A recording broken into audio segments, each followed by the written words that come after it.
Hey guys, welcome back once again. I'm back after a long time now because I've celebrated my daughter's birthday and a lot of things have happened, but finally getting back in the swing of things. So let's kick things off with the review.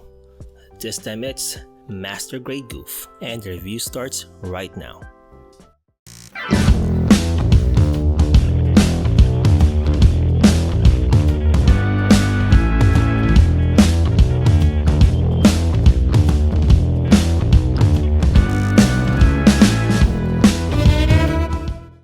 Now taking a look at the Gouf here, you can see that even though that this is a pretty old mobile suit now at this stage of the Gundam process, everything here looks exactly like the anime, albeit they took more liberty changes in making it more edgy and making it design more robotic, unlike the less cartoony things that you see in the anime. It makes for a pretty good representation of the mobile suit. Every detail here is built really well. Now in terms of the build, I don't know if you've seen my build video, but there are a couple of screws here, screws on the arm and on the legs, because like I said, this is a pretty old mobile suit, and one of the reasons being is that a lot of the older master grades incorporate screws, and for this one I'll give it a pass because it's carrying a pretty big weapon.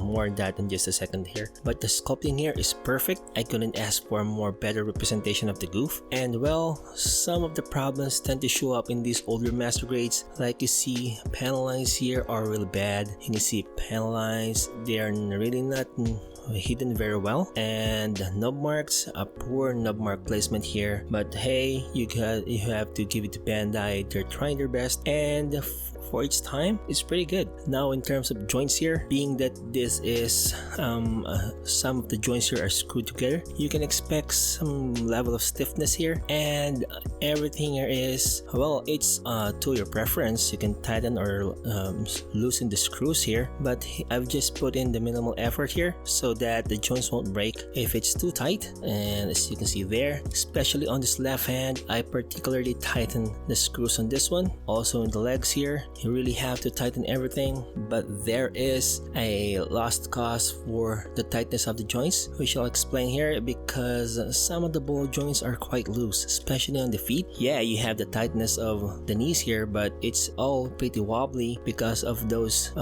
feet joints. You can't complain much because it is what they used for time.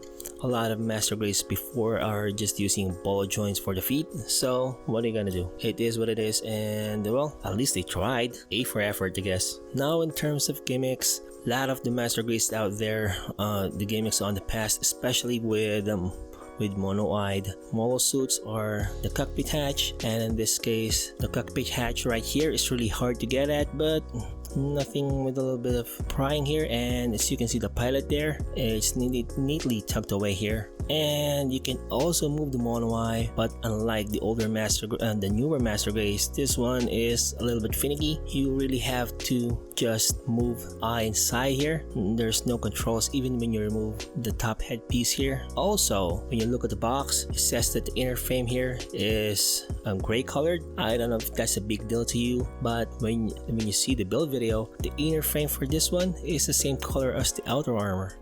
Just strange to me. I guess they colored it before picturing all of those up. Now in terms of accessories, you get a few. You have the pilot figure.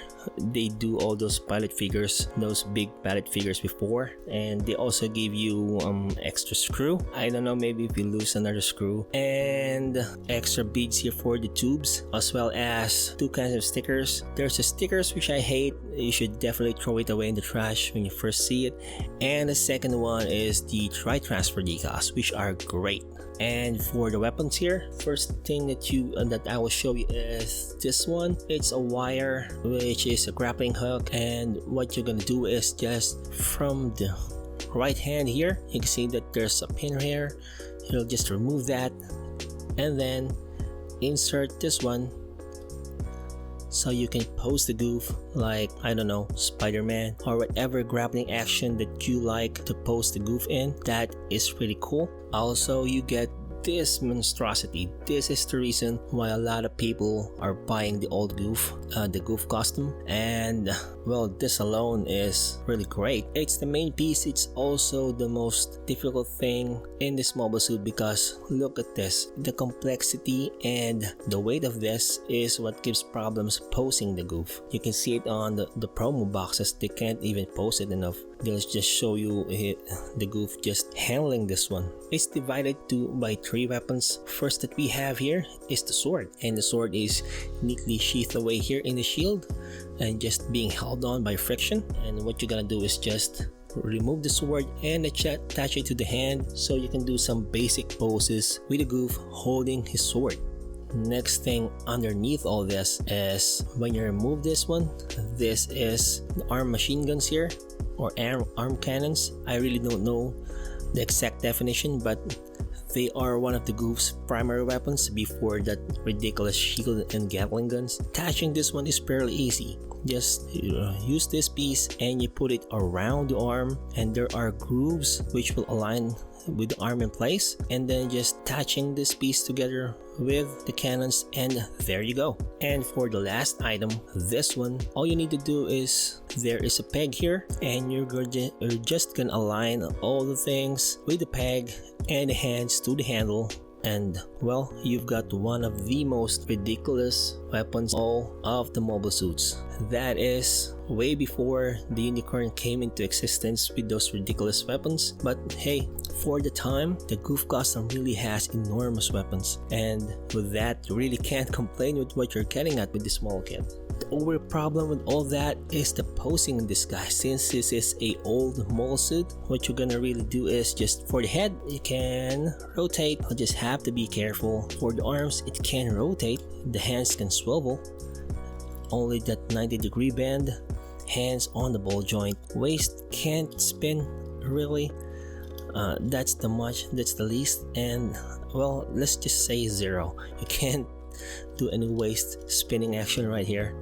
The feet, they can't split that much, and the knees will only go that high, and like I said, the feet are on the ball joint, which will only go that far. Overall, it's pretty limited movement, but considering that you're carrying a hefty weapon like this one, I don't expect you making dynamic poses with this guy. And like I said, for the time, I think Bandai has really been focused more on gimmicks and looks instead of much of the mobile suits right now, or much of the model kits right now, which are focused on posability and doing all dynamic poses. It's a trade-off, and for the time, it's really good.